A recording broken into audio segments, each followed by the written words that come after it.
Welcome back to the Giant Hot Takes podcast, your home for the hottest takes about the San Francisco Giants. I'm your host, Jack. Before we get going, go over and follow us on Instagram at sfg.hot.takes. Follow us on X at Giant Hot Takes podcast, and before you do anything else, please make sure to subscribe to this channel here. We're at 169 subscribers, growing pretty quickly, but not as quickly as the other social medias, so we would love if you could go down, smash that subscribe button, try to hit 200 here pretty soon, because this is a blast, and it helps us a ton. If you do hit that like and subscribe button, it means a lot to us. So if you're watching this, just take the 20 seconds and do it for us. That would be great. Before we get into it, just kind of wanted to recap this awesome sweep of the A's. We're going to go into some player details, and we're going to break down the Kansas City Royals series coming up at Oracle Park. Should be a fun episode, and we appreciate you for joining us. So going to this A's series, the Giants had some serious soul searching to do. Obviously got swept in Minnesota by the Twins, and I sent out some questionable tweets after that game. I was quite upset. A lot of Giants fans were upset. We already talked about it, but just not a great series. Twins ended up going on a 13-game win streak, and we were a part of that, so we kind of caught the Twins at the wrong time. But definitely didn't look great. And then we come home to a good Diamondbacks team. We won't go in-depth into these games, but lose the first one 2-1. Very good start by Justin Verlander, spins a gem. Corbin Carroll hits 2 out. We lose this one. Game 2, bats finally come alive for the first time, and it felt like forever. Robbie Ray stays undefeated. Christian Koss hits a grand slam. Giants kind of cruise to a 10-6 victory, and then the getaway game. Jordan Hicks looks horrible. We'll get into that later in the episode. Giants lose 8-7, drop a tough series to the Diamondbacks, so they ended up going 1-5 in those stretch of games, which was quite concerning. So definitely had some business to take care of against a very potent A's offense, and honestly a pretty good team. They'll be good here for a while, a lot of good young talent. So I personally was excited to see how the Giants looked in this series. They come out game 1 to a sold-out Oracle Park. Logan Webb on the mound. Orange Friday. Doesn't get much better than that. And Webb comes out, man.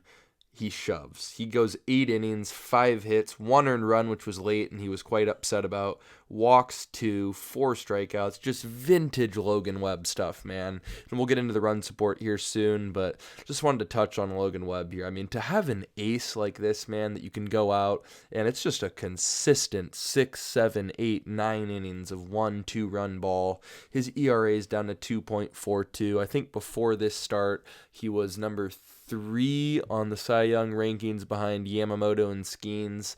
I don't know how you keep this guy out of the Cy Young front runner right now. In 2025, 10 starts, he's 5-3, 2.42 ERA, thrown 63 innings. He's striking out some more guys, 69 strikeouts. He's evolved as a pitcher. He will get our player spotlight here in our second segment, but just so thankful to have a guy like Webb who just goes out there and leaves it all on the line every game, a part of the Giants. So just don't take that for granted. Would not be talking about Friday if we weren't talking about Wilmer Flores. This was the Wilmer Flores game, probably the best game of his career. He hits 3 home runs, including a grand slam and a 3-run shot, and then for good measure hits a solo shot there in the 8th. 8 RBIs, 3 for 5, just unbelievable. He is the league leader in RBIs, ahead of names like Aaron Judge. He's ahead of Seiya Suzuki, Pete Crow Armstrong, all just legitimate all-stars. And Flores, just getting it done with runners in scoring position. He's hit like 42, just unreal. And then obviously we know what happened Saturday, but we're not there on Saturday yet. Other notes from game 1, Ramos walks twice, has a base hit. Jung-Hoo Lee 2 for 5 with a double. Matt Chapman 2 for 5 with a double. Adames goes 2 for 5 with an RBI.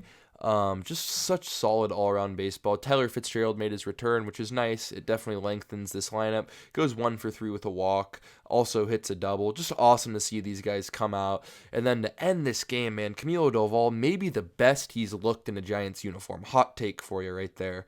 12 pitches, 10 strikes, 3 strikeouts, making guys look foolish. I saw Rob Friedman, the pitching ninja, did just an awesome breakdown. I posted it. Doval looks back, man. He is a revelation. I tweeted out yesterday, 1.25 ERA on the season, and we'll get more in on Camilo here in about 5-10 minutes. So just a great win, great way to set the tone for the opening series. Rolling into game 2. Just a crazy game, man. No offensive output. Because of that, we got to start off with Landon Roop here. Both of his parents follow the podcast, so appreciate them if they are listening. Your son's a stud. Landon Roop goes 6 innings, 5 hits, 0 earned runs, only walks 2, which I believe is his lowest walk total. Actually, he might have had 0 last outing, but only walks 2, which has been awesome. Strikes out 5, gets out of some tough jams. He had some first and thirds with 1 out, got a pop out, got a strikeout a couple of times, so definitely still had some traffic out there, but Roop looked awesome, lowers his season ERA to 4.11. And with Roop, he kind of was having some bad luck. The curveball's a fantastic pitch. I know one of my buddies texted me, like, I see Landon Roop having a Logan Webb type of upside. And if he can develop a changeup, which he actually threw here, I don't have the stats with me, but probably threw the most changeups he has in his Giants career. And man, if you get a changeup out of Landon Roop, he's already got that sinker, low to mid 90s. He's got one of the best curveballs in the league with 55 inches of vertical break. He throws that cutter every once in a while. If he can have sinker, cutter, changeup, curveball, then the sky really is the limit. So he obviously had a rough stretch there. Stay the course with Landon Roop. 4.11 ERA is not bad at all in his first actual big league season. A long ways to go. I do think he's going to get better as this season goes on. After Landon Roop came in, Randy Rodriguez. Just another casual day at the office for Randy Rod. 1 inning. Looks fantastic. 9 pitches, 9 strikes, 1 strikeout. After that, Tyler Rogers comes in. 4 pitches, 4 strikes. Just bonkers, man. Ryan Walker comes in shortly after that. 7 pitches, 6 strikes. Just fantastic, man. Walker looked good. Got the save in game 3, which we'll get into. We'll talk about offensively because if you have that good of pitching right there, you need to back it up a little bit. And the offense was just horrible in this game. Yaz goes 1 for 4 with 2 strikeouts and a walk. They squandered a bases loaded and 1 out early on. Flores walks 3 times. Jung-Hoo Lee 0 for 4. Ramos 1 for 4. Wade hits a double, which was a great swing, little oppo action. Tyler Fitzgerald 2 for 4, so comes out 3 for 7 in his first series back.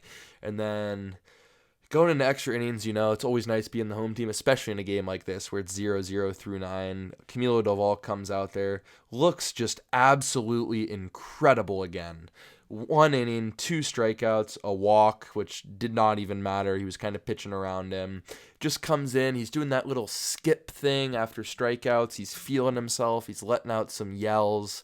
I mean, Doval, he got sent down to AAA last year, guys. You got to remember that. And that could have been a full-on, screw this organization, I'm out. He could have forced his way out and not played in AAA. Could have thrown a fit, but he didn't. He came back. He worked on everything he needed to work on. He couldn't command the baseball at all last year. He's commanding the baseball good this year. He could never hold a runner on at any point in his big league career. He's holding runners on. He's slide stepping. He's getting whiff rates. As I said, we'll get more in-depth in Doval soon, but just so happy for him, so proud for him.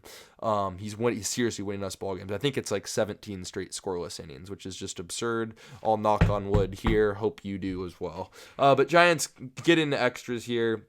10th inning, we'll break it down. Just a weird inning, man. Just a weird game. So bottom of the 10th, we get on, and we got Mason Miller on the bump, which is always a mess. Miller heats it up. I think he hit 104 this game, and so you come in, anything would be awesome. Wade comes in, draws a great walk. Patrick Bailey comes in, great sacrifice bunt. Not easy to bunt. 102, by the way. That pitch was 101.8 that Bailey bunted. Just good work. And then Tyler Fitzgerald strikes out swinging. Tough AB, infield in with Fitz's speed. You'd hope to get one in play.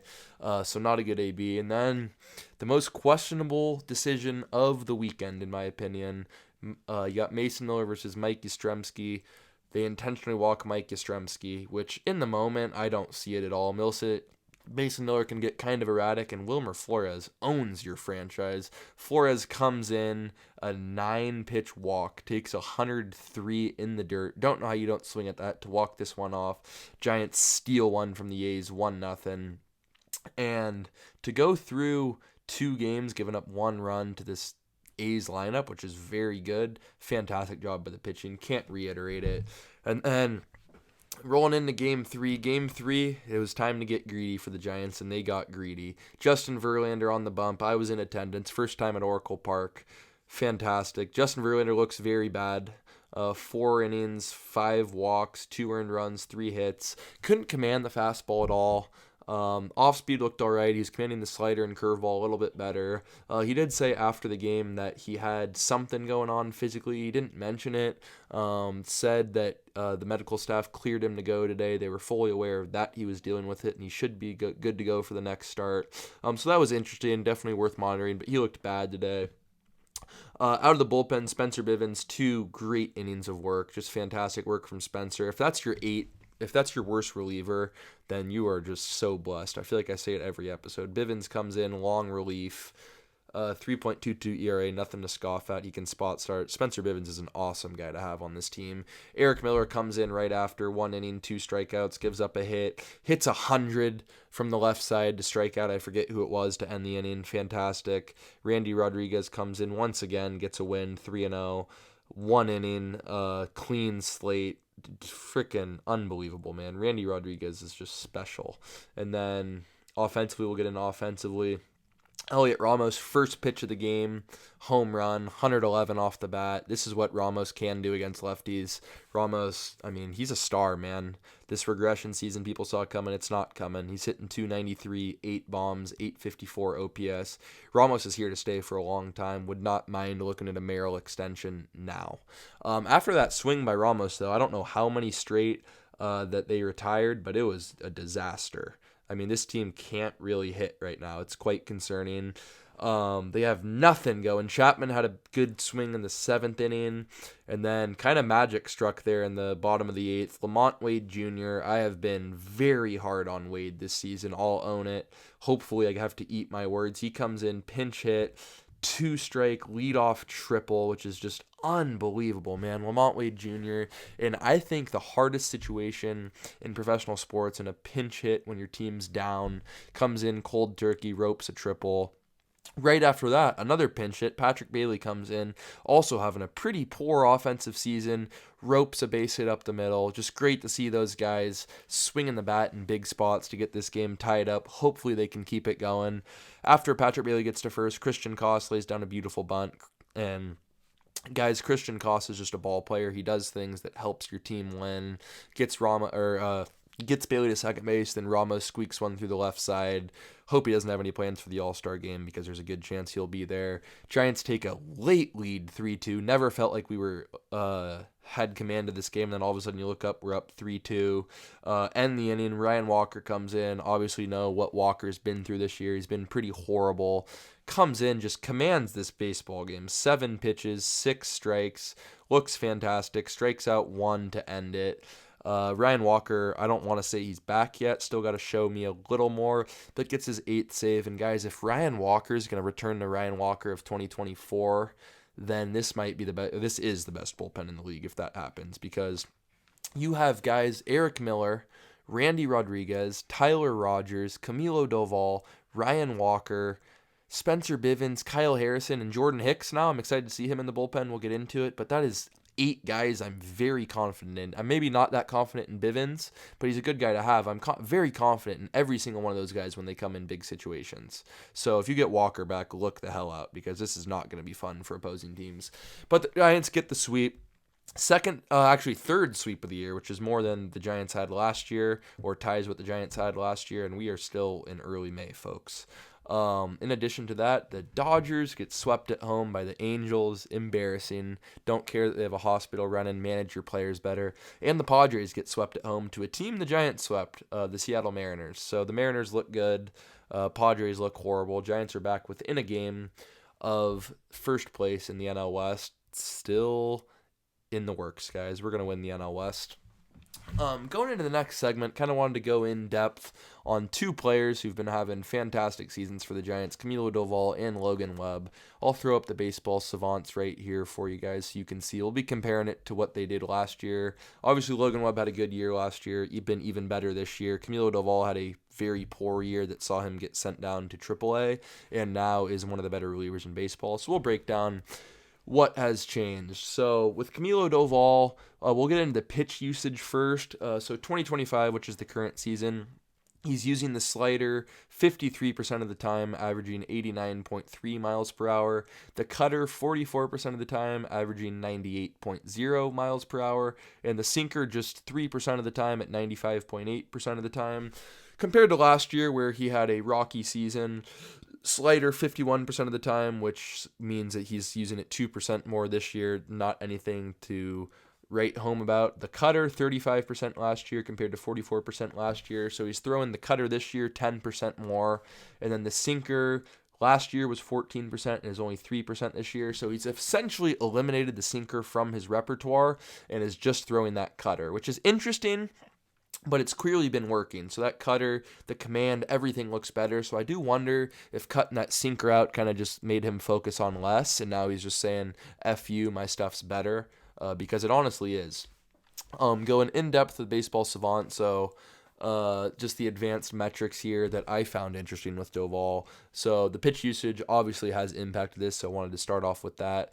But in 2025, the average exit velo is up 51 percentage points for him this year. So, it's 81st percentile right now, which is fantastic compared to last year was 30th percentile. So he is, batters against him are hitting the ball way less hard. Like 51 percentage points, guys, is unbelievable. He was 30th percentile last year, which was horrible, one of the bottom ones in the league.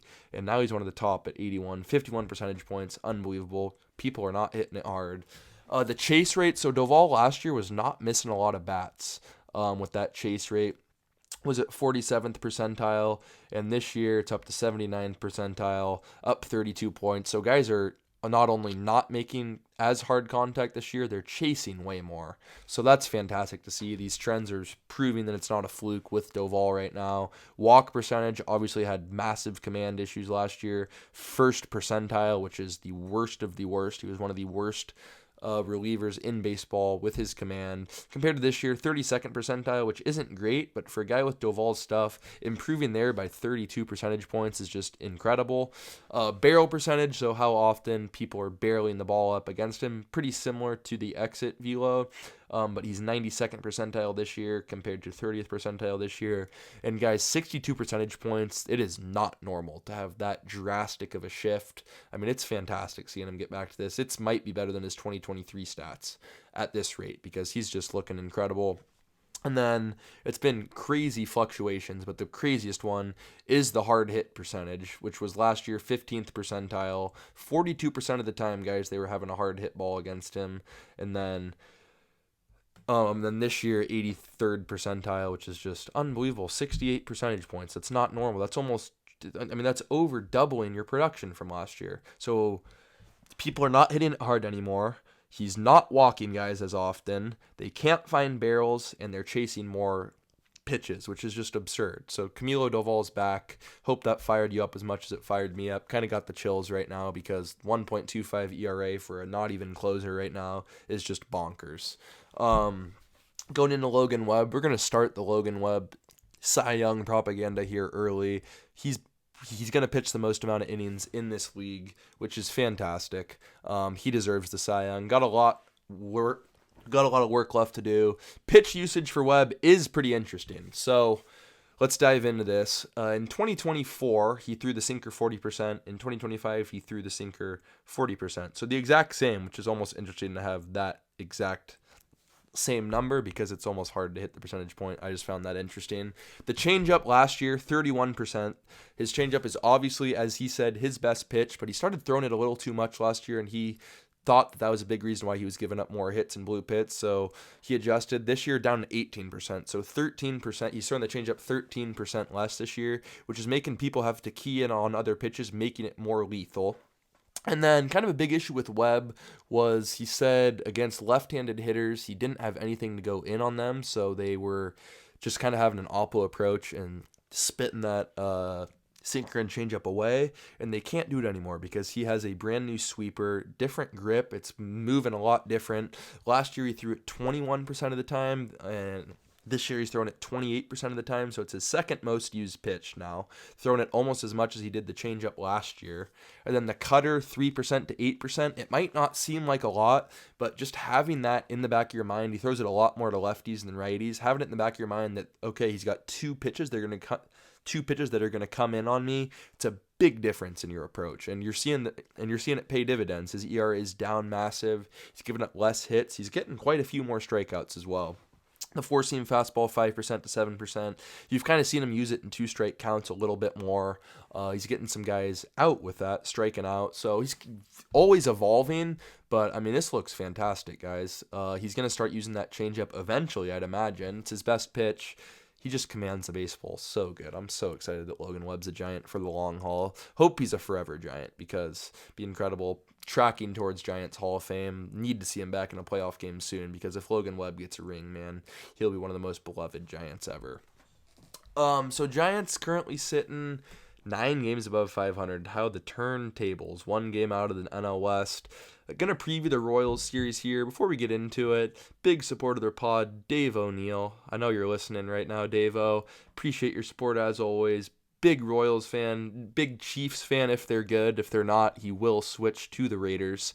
And so you got to watch him on that. But the Royals are coming to town. Very good ball club, 26-22 in the bunched up AL Central. We got game 1 tomorrow live from Oracle Park. I will be in attendance along with 12 other young men, so that'll be a blast. Chris Bubick, 4-2, 1.66 ERA versus the undefeated man Robbie Ray, who is 6-0 with a 3.04 ERA, and the Giants have yet to lose a start in his presence. Chris Bubick is a left-handed thrower, very good arm. He will strike you out. You got to get to him, man, because we do not hit lefties well, as we know. Pulling up Bubick's baseball savant right here, going to give you more of a good breakdown. So expected ERA still very good. His usage, he will come in with a four-seam fastball 42% of the time, averages 92.3. So not a flamethrower, but he will hit corners. Sweeper 21%, changeup 18%, slider 14%, and works in a sinker occasionally at 5%. So just very good command. His walk percentage at 71st percentile. So we're definitely going to have to beat him with our bats, which we've been struggling to do all year against lefties. So definitely worried about that one. Robbie Ray looked fantastic this entire season. Hope it keeps going because he's been a revelation, man. Going into game 2, got Michael Lorenzen, 3-4 with a 3.76 ERA versus Hayden Birdsong, 1-0 with a 2.31 ERA. Hayden will be making his season debut as a starter for the Giants. If you missed it, you're probably living under a rock, but Jordan Hicks has been sent to the bullpen. I'd like to know your thoughts in the comments below because I think it is fantastic. Hicks is clearly not meant to be a starter, just getting shelled every game. It was a complete loss anytime we sent him out there. So great to see Hayden Birdsong. I sent out a tweet that I love that we're giving guys long leashes. We gave Hicks every opportunity to win that role and keep that role, but we had to pull him because he was horrible. And then the problem with our treatment of young players is we give them such a short leash. You look at Matos, hits 3 home runs in a week, gets benched for like 4 games right after. We need to give Hayden Birdsong a long leash and say, hey, you're the guy until the All-Star break, because this guy, future Cy Young potential. That's his ceiling for sure. Has looked a little bit shaky as of late. 2.31 ERA is still fantastic. He's not a reliever, so I cannot wait to see him in Oracle Park. I will be in attendance at that one as well. Going into the Royal starter, Michael Lorenzen, a lot of pitches. He uses the fastball 28% of the time, 94.4 miles per hour. He's a righty as well. Changeup 18%. Got his curveball 14%, slider 12%, cutter 11%, slider 9%, and ST, I don't even know what the hell an ST is at 7%. So he'll throw the kitchen sink at you. His fastball gets shelled. His breaking balls are good. So, I mean, we hit well against righties. Should be able to win this game. to even the series up. Hayden Birdsong, feeling a gem, buddy. Let's go. So hyped he's back. And then game 3, the getaway day. We got Logan Webb versus TBA. Not quite sure who it's going to be. They haven't announced it yet. But Logan Webb in a day game. Good luck, Royals. Hate to break it to you because Webb, he's due for a CG here. He went 8 last game. He was pretty pissed off that he only was able to go 8, so he's got a CG coming. You heard it here first. Going in the Royals lineup, they have arguably the best young shortstop in the game. Bobby Witt Jr. comes in hitting .303, 879 OPS, 17 doubles, 3 triples, 5 home runs. The guy gets it done. Blazing fast speed, insane glove. They have their cornerstone of their franchise. Bobby Witt's a stud. It'll be vital to keep him in check. After that, Jonathan India, always been a good player, hitting .238, kind of a slow start to the year, 641 OPS, only 1 home run. It hasn't been great. They still got Salvador Perez. They might have to roll him out in a wheelchair. He's getting old, hitting .223. You know what Salvi will bring behind the dish, though, so probably going to be hard to get some steals this series. We got Garcia playing third base for him, having a very good year, 301, 853 OPS, 5 home runs, 13 doubles. So these guys hit a lot of doubles. That's what I've noticed with them.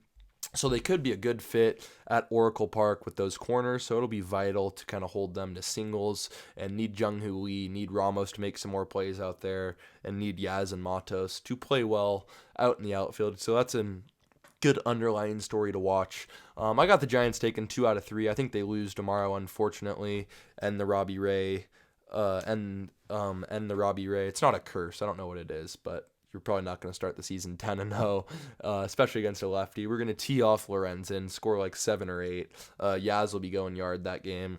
Birdsong striking out 10 over 6. Then Logan Webb's going CG game 3 Friday. Giants will get out of this homestand with a 6-3 record, which is just massive. I'm excited for this Royals series, man. Drop your expectations, comments, concerns in the comments below. That'll wrap this episode up. We appreciate you for tuning in to the Giant Hot Takes podcast for your hottest takes about the San Francisco Giants. Please make sure you subscribe. Let's go, Giants.